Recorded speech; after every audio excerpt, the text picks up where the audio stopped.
బెల్లపన్నం ఏ విధంగా ప్రిపేర్ చేయాలో ఈ వీడియోలో చూపిస్తున్నాను.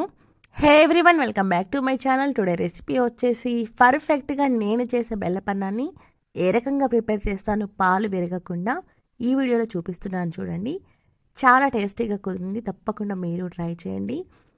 ఇలా అరటాకులో బెల్లపన్నం వేసి లైట్గా పచ్చి కొబ్బరి తురుము పైనుండి వేసి కొద్దిగా నెయ్యి వేసుకొని తింటుంటే చాలా టేస్టీగా ఉంటుంది.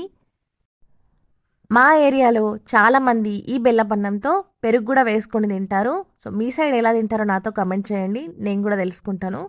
నెక్స్ట్ ఈ వీడియోని అయితే లైక్ చేయండి. మీరు ఇచ్చే లైక్ వల్ల ఈ వీడియో మరికొందరికి రీచ్ అవుతుంది.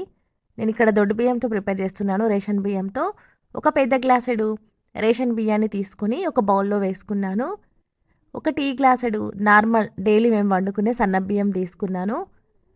ఇందులోకి వాటర్ వేసి ఒక 3 టైమ్స్ అయితే వాష్ చేసుకున్నాను.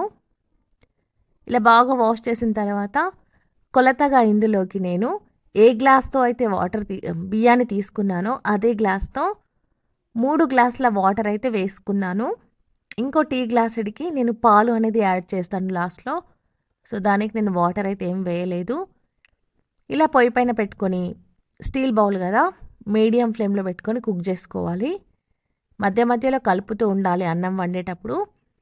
ఇలా 99% ఉడికించుకోవాలి. రైస్ అయితే సరిగ్గా ఉడకకముందే బెల్లం వేస్తే రైస్ అనేది ఉడకదు. మళ్ళీ కంప్లీట్గా ఉడికిన తర్వాత కొంచెం లైట్గా వాటర్ ఉంది అనేటప్పుడు తురుముకున్న బెల్లాన్ని ఏ గ్లాస్తో అయితే బియ్యం అయితే తీసుకున్నానో అదే గ్లాస్తో వేసుకున్నాను కొలతగా. ఇది స్వీట్ అనేది నార్మల్గానే ఉంటుంది. మీరు ఎక్కువ స్వీట్ కావాలనుకుంటే ఇంకొక హాఫ్ గ్లాసుడు వేసుకోవచ్చు బెల్లం. ఇలా బెల్లం అంతా కూడా మంచిగా కరిగిపోయేంత వరకు కలుపుకోవాలి. నెక్స్ట్ ఇందులోకి తురుముకున్న పచ్చి కొబ్బరి, కొద్దిగా ఇలైచి పొడి వేసుకొని కలుపుకోవాలి. ఈ పచ్చి కొబ్బరి తురుము వేయడం వల్ల టేస్ట్ అనేది చాలా బాగుంటుంది.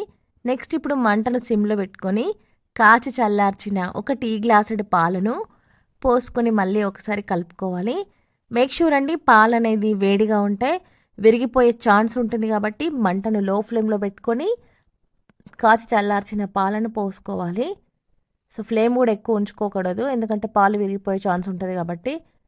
ఇలా పాలు వేసుకున్న తర్వాత ఒక 3 నిమిషాల పాటు కుక్ చేసుకుంటే సరిపోతుంది. మరో పక్కన ఒక 2-3 స్పూన్ల నెయ్యిని వేసుకొని డ్రై ఫ్రూట్స్ అన్నీ కూడా వేసుకోవాలి. నేను తీసుకున్న డ్రై ఫ్రూట్స్ ఇక్కడ కాజు, బాదాం, కిస్మిస్, కొద్దిగా పచ్చి కొబ్బరి ముక్కలు. ఇలా మంచిగా కలర్ వచ్చిన తర్వాత పైనుండి ఇలా వేసుకోవాలి. ఇప్పుడు ఫ్లేమ్ అయితే ఆఫ్ చేసుకున్నాను. ఇలా వేసుకొని నెక్స్ట్ దీన్ని సర్వ్ చేసుకోవాలి. చూసారా ఎంత బాగుందో?